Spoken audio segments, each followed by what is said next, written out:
Bonjour, c'est Virginie. La leçon d'aujourd'hui a pour titre « Abraham à la rescousse ».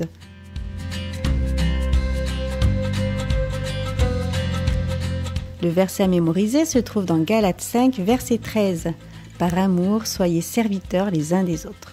Quand le vieux monsieur Gomez tomba malade et dut être hospitalisé, Becky et Justin décidèrent d'aider Madame Gomez. Sans dire un mot, ils tondirent sa pelouse et nettoyèrent sa cour, sans accepter d'argent. En se régalant des gâteaux faits par Madame Gomez, Justin dit « Vous nous faites toujours sentir comme si nous faisions partie de la famille, Madame Gomez, et les membres d'une famille s'occupent les uns des autres. Nous allons nous occuper de votre pelouse tout l'été, et nous ne voulons pas être payés. » Les enfants firent une bise à leur vieille voisine et rassemblèrent leurs affaires. Tout le long du chemin jusqu'à leur maison, ils avaient l'impression de voler dans les airs. Et c'est exactement comme ça que devait se sentir Abraham le jour où il rencontra Melchisédek. Tout a commencé quand 4 grands rois ennemis sont partis avec leur immense armée faire la guerre aux 5 rois des petites villes, dont l'une était Sodome, là où vivait Lot, le neveu d'Abraham. Les 5 rois des petites villes ont rassemblé leurs troupes dans la vallée de Siddim. « Mettons nos troupes en ordre de bataille et surprenons les 4 grands rois ennemis, » ont-ils dit. « Il faut arrêter l'armée ennemie et sauver nos villes. » Et ainsi le roi Béra de Sodome est parti à la tête de son armée. Malheureusement, la bataille a tourné contre les 5 rois des petites villes. Ils se sont perdus avec leurs soldats dans la vallée de Siddim où d'immenses puits de goudron avaient été creusés. Un grand nombre des soldats sont même tombés dans les puits. Les 4 grands rois ennemis, eux, connaissaient le chemin autour des puits de goudron. Ils n'ont pas tardé à entrer dans la ville de Sodome. Les soldats ennemis ont capturé un grand nombre d'habitants de la ville, y compris Lot, et les ont emmenés avec toutes les richesses de la ville. Un captif a réussi à s'échapper et à courir jusqu'au grand chêne de Mamré pour rapporter à Abraham ce qui était arrivé. « Les 4 grands rois ennemis nous ont attaqués. Ton neveu Lot a été capturé avec sa famille, » a raconté l'homme. Abraham a appelé immédiatement ses 318 hommes bien entraînés et ils se sont hâtés de courir après les 4 grands rois.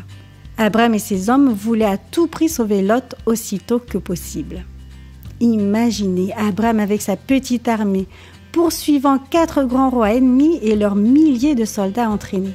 La grande armée ennemie avait battu les soldats des 5 rois des petites villes et elle triompherait sans aucun doute de la minuscule armée d'Abraham.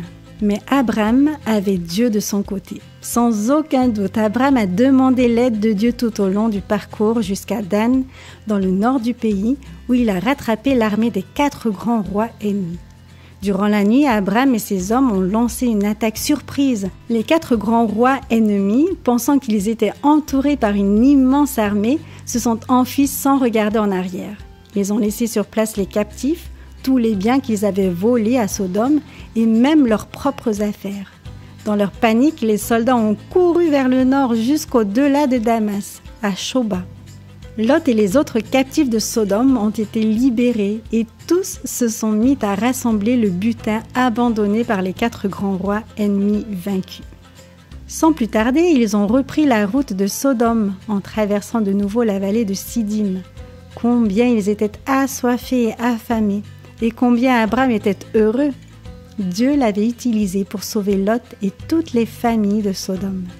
En route vers la maison, alors qu'Abraham et sa troupe entraient dans la vallée de Chavé, pas très loin de là où se trouve Jérusalem aujourd'hui, le roi de Sodome est venu à leur rencontre. Imagine combien il devait être impressionné par le fait qu'un homme, Abraham, et ses bergers avaient, avec l'aide de Dieu, réussi ce que 5 rois n'avaient pas pu faire. Un autre roi important est aussi venu souhaiter la bienvenue à Abraham et à sa bande. Cet autre roi était Melchisédek, roi de Salem. Il était aussi prêtre et servait Dieu. Melchisédek avait apporté de la nourriture et des boissons pour Abraham et ses hommes. Le roi prêtre a ensuite prié pour Abraham et l'a béni en disant « Béni soit Abraham par le Dieu Très-Haut, maître du ciel et de la terre, qui a livré tes ennemis entre tes mains. » Abraham savait que Dieu lui avait donné la victoire Aussi a-t-il compté avec joie tout l'or et l'argent et les troupeaux qu'il ramenait. Il a donné au roi prêtre la dîme de tout, un animal sur 10, une pièce d'or ou d'argent pour 10 pièces. Le roi de Sodome a constaté la généreuse dîme qu'Abraham avait rendue à Dieu. Reconnaissant, il a alors dit à Abraham de garder pour lui-même tout le reste du butin. « Donne-moi les personnes et prends pour toi les richesses. » Mais Abraham a refusé de prendre quoi que ce soit et il a tout rendu. Il était heureux de servir les autres par amour.